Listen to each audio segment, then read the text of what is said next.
I fit in here with a manual gear. Oh, I've stalled it. The Emira is the one, let's be honest. If you're looking at buying an F-Type, surely you've considered the Emira. Used market, they are coming now below 60,000 just. I saw one the other day that was 59,999 with like 1,000 miles on the clock.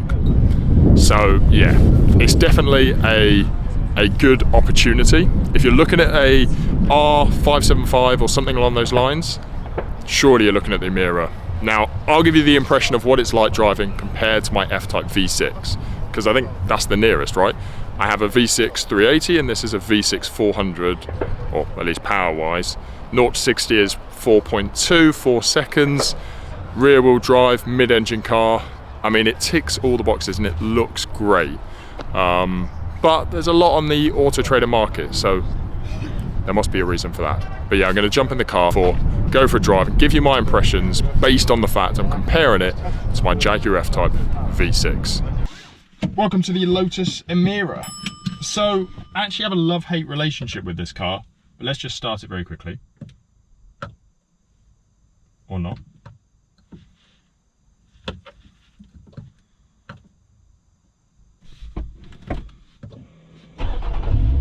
It's manual, you have to put the clutch down. So yeah, I haven't driven a manual in a while, so bear with me on the gear changes. But 6'7", I fit in here with a manual gear.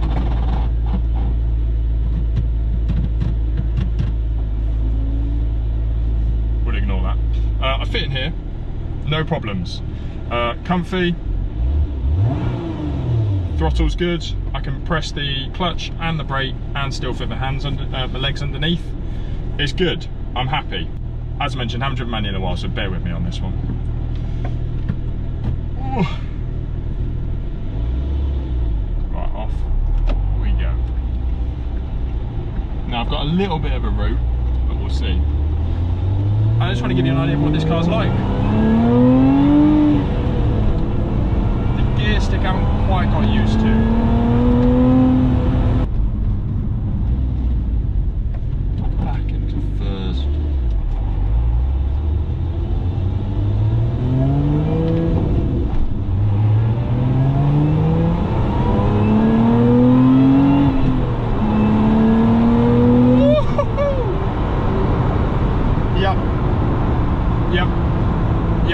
Yep. Oh, I've stalled it.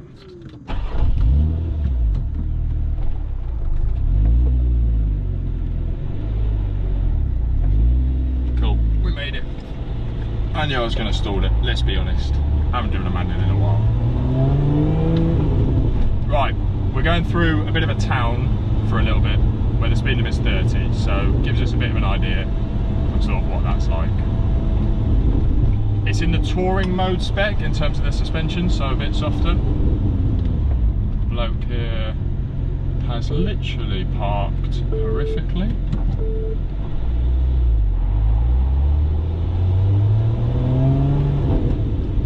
And then we're going to go up here into a little quaint village. Yeah, this is cool. This is really cool. Even in the manual spec. So I was probably always looking at buying this, if I was looking at buying this as a replacement in the auto, but actually, on opinion,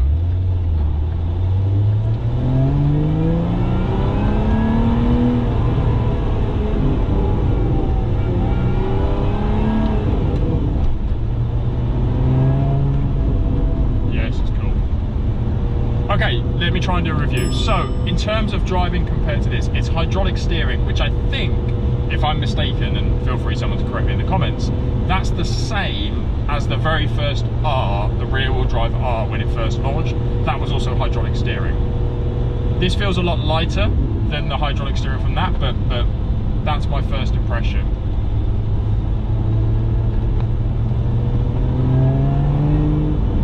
Throttle response is good. is phenomenal. Obviously this is a fairly new car. This is completely stock, not an issue. I've looked on videos of this Valvetronic making it sound like a Formula 1 car. I wouldn't say no, but initially thinking I wouldn't think you need it. This blue paint makes the car look amazing, and from where I'm sat in a tan interior with that blue paint, yeah, it's cool. Apple CarPlay, digital dash in front of me. At the moment it's displaying the G. Now we're entering D-restricted speeds, or whatever they're called, unrestricted, D-restricted. I haven't quite found where the clutch is yet. And then I think I want to go, is it down there? Oh, this is where I need my phone, pulled over. Cool. So we're going for a bit of a longer drive, because I want to experience this properly.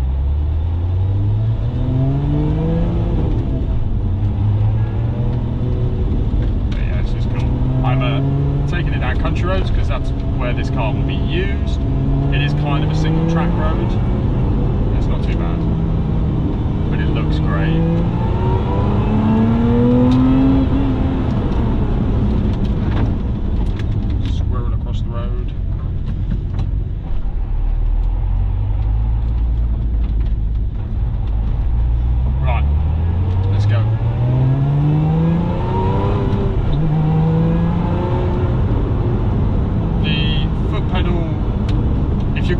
I think this car is designed for it, because hitting the brake then, I'm almost touching the accelerator at the same time, which isn't ideal when I'm not aiming for that.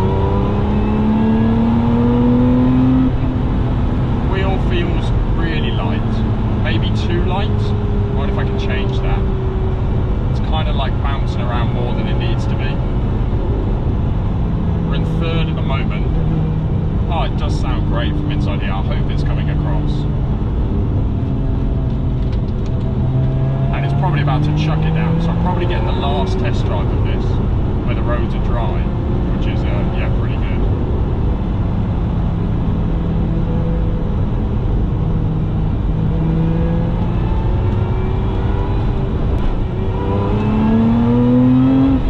Even that's not over the speed limit, and you can enjoy this car without doing that.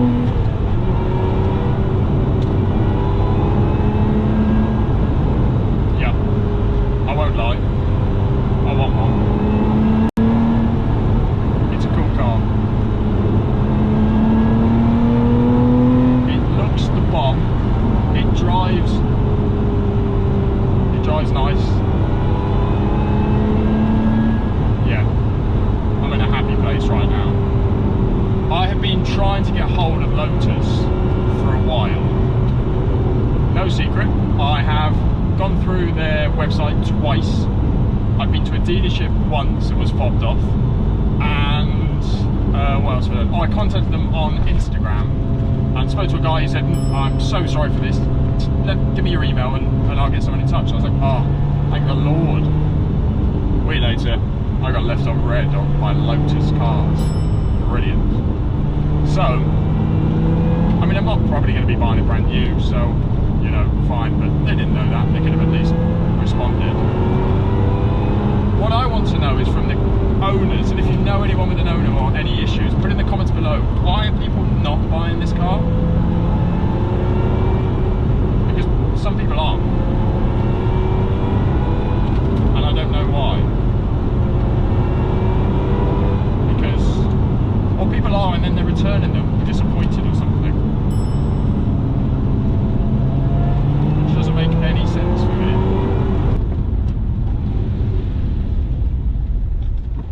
I must say, I don't like how close the pedals are. I need really thin shoes. Because I'm literally touching the brake, but I'm on the accelerator at the same time.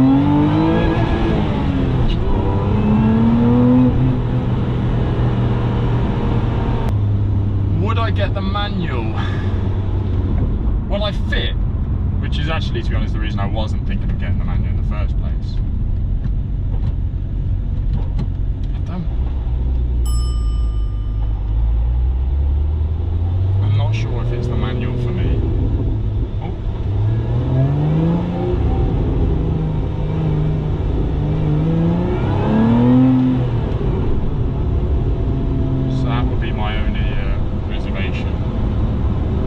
love the rear view though. Checking out that engine. That is cool. I don't like how light the steering is. Lots of movement. People said this car was really direct, but I shouldn't be able to do that, surely. Like there's just no... There's a lot of play in the steering wheel.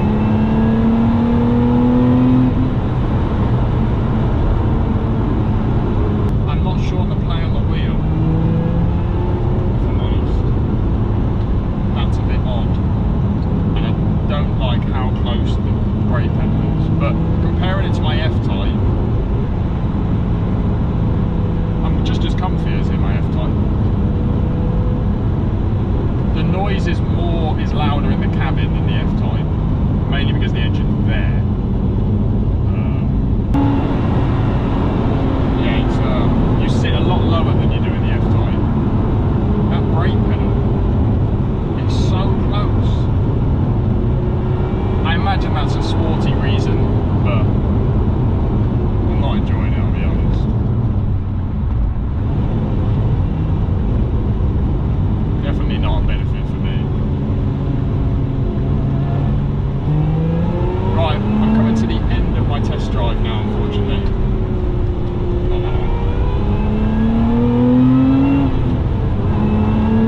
And I'm finally getting the hang of it, which is a bit annoying. I want to drive this more. They offer a 2-day test drive, but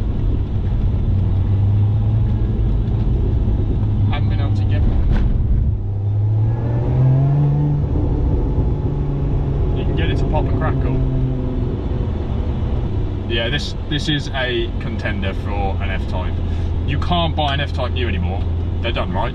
So if you're looking for a PCP or finance on an F-Type, you're going to find it more and more difficult in the next few years when the prices do come down, and you'll end up having to hire purchase, which is not necessarily the way you want to go. I'm a fan.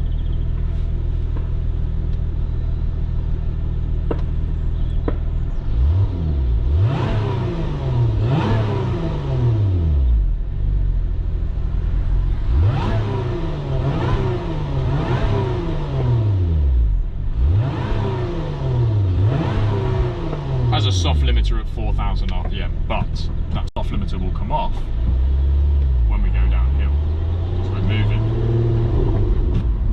So, are you ready for this?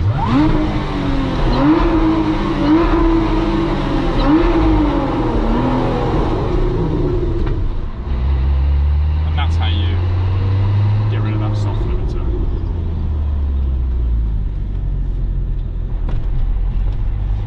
Well, that was fun. I think we went over time a little bit, but hopefully not too long. Hopefully, maybe one day someone will get back in touch with me. And I might actually look to buy one. I don't really want to cock this up in front of everyone. Luckily it's raining, so everyone's pretty much gone inside. But yeah, I don't really want to make a fool out of myself. I think it went about here-ish. That'll do, I think. I don't think it needs to be any better than that. Right. I enjoyed that a lot. Hopefully you did too. Yes, if you're considering an F-Type, you should be choosing one of these as well. Definitely test drive them, definitely have a look. Thanks very much for watching, I really do appreciate it. Please like, comment, subscribe, all that jazz. And I'll catch up with you very soon in the next video. Bye!